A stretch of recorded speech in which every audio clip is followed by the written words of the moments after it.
வடிவேல் சாரோட நீங்க ஒர்க் பண்ணியிருக்கீங்க. பர்சனலா அவருடைய கேரக்டர் எப்படி படத்துல வர மாரி தானா? இல்ல அவருடைய ட்ரெய்ட்ஸ்ன்னு எத சொல்லுவீங்க? இல்லை, படத்தில் வர மாதிரி தான். நான் வந்து இந்த முனியாண்டி விலைஞர் 3ஆம் ஆண்டுங்கிற படத்தில் தான் அவரோட கொஞ்சம் க்ளோஸாக இருந்தோம். நானும் கவிதா பாரதி சாரும். அவர் நம்ம சினிமாவில் பார்க்குற அதே கேரக்டர் தான் அவர். அவர் நம்ம கொடுக்குற கேரக்டரை அவராக பண்ணிடுறாரு. நம்ம ஒரு கேரக்டர் டிசைன் பண்ணி கொடுக்குறாங்க, அந்த கேரக்டரில் இவரே வந்து பண்ணிட்டு போகிறாரு. அது இன்னும் ஒர்க் அவுட் ஆகுது. அவர் இயல்பாகவே அதே மாதிரி பாடிக்கிட்டு, அதே மாதிரி கிண்டல் பண்ணிக்கிட்டு, அதே ஒரு மீட்டரில் பேசிக்கிட்டு அப்படி தான் இருக்கார். நான் பார்த்த அளவில் அப்படி தான் இருக்கார். இப்போ படங்கள்ல பெரும்பாலும் அவரை ரொம்ப இன்னசென்ட்டா, வெகுளியா, அடுத்தவர்களால டக்குன்னு அடிக்கப்படுறவரா, துன்புறுத்துறவரா பார்க்குறோம். அந்த அளவுக்கு இருக்காதுன்றது தெரியும்.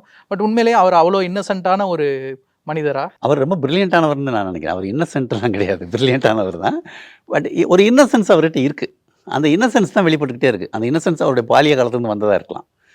பட் அவர் அறிவானவர் தாங்க. அவரோட பேசுகிறபோது தெரியுதுல்ல. இல்ல இன்னசென்ட்னா நான் மீன் பண்றது அறிவை தாண்டி ரொம்ப சிலர் குணமா வெகுளியா இருப்பாங்க இல்லையா? அந்த ஆமா. மாதிரி.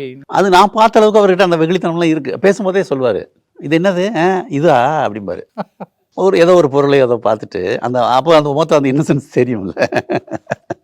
ஈஸ்வர் இருக்கார்ல, தேனி ஈஸ்வர், அவர் நமக்கு ரொம்ப ஃப்ரெண்டு. அவர் இந்த மாமன்னன்லாம் அவரோட இருந்துட்டு அவர் இவரை பற்றி நிறைய சொல்லுவார். அவர் சொல்லும்போது ஃபகத் வாசியில் கூட அவர் ஃபகத்துன்னு சொல்ல மாட்டாராம், பரகத்து அந்த மாதிரி ஏதோ சொல்லுவாராம். அந்த மாதிரியான ஒரு இது. எம்டன் மகன் வந்து ஃபஸ்ட்டில் ஆக்சுவலி ராஜ்கிரண் தான். எம்டன் மகனில் முதல்ல கேஸ்டிங் வந்து அப்பா ராஜ்கிரண், பையன் தனுஷுன்னு தான் திருமுருகன் வச்சுட்டு பேசிட்டு ஒர்க் பண்ணிட்டு இருந்தோம்.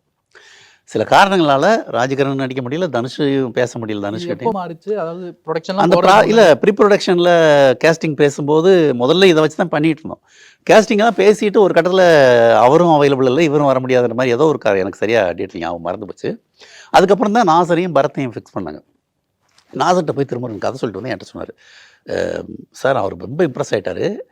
அவர் ஒய்ஃபு அந்த அவங்க மேம், அவங்க பேர் கமீலா மேம் சொன்னாங்களா, இவர் தாங்க எம்டன் அப்படின்னாராம். கதையை கேட்டுட்டு இந்த எம்டன் வேறு யாரும் இவர் தான்னு சொன்னாங்களா.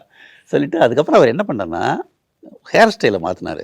சட்டையை வந்து இப்படி வெள்ளையாக ஒரு டைட் சட்டையை போட்டு மடித்து விட்டார். மீசையை கட்டையாக வச்சார். வீட்லேயே சரக்கடிக்கக்கூடிய ஒரு கேரக்டர் அது.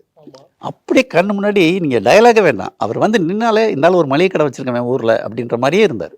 அந்த டெடிகேஷன், கமிட்மெண்ட்டு, அந்த கேரக்டர் மாற்றிக்கிறது, அதெல்லாம் வந்து எக்ஸலண்ட்டான ஒரு ஆர்டிஸ்ட்.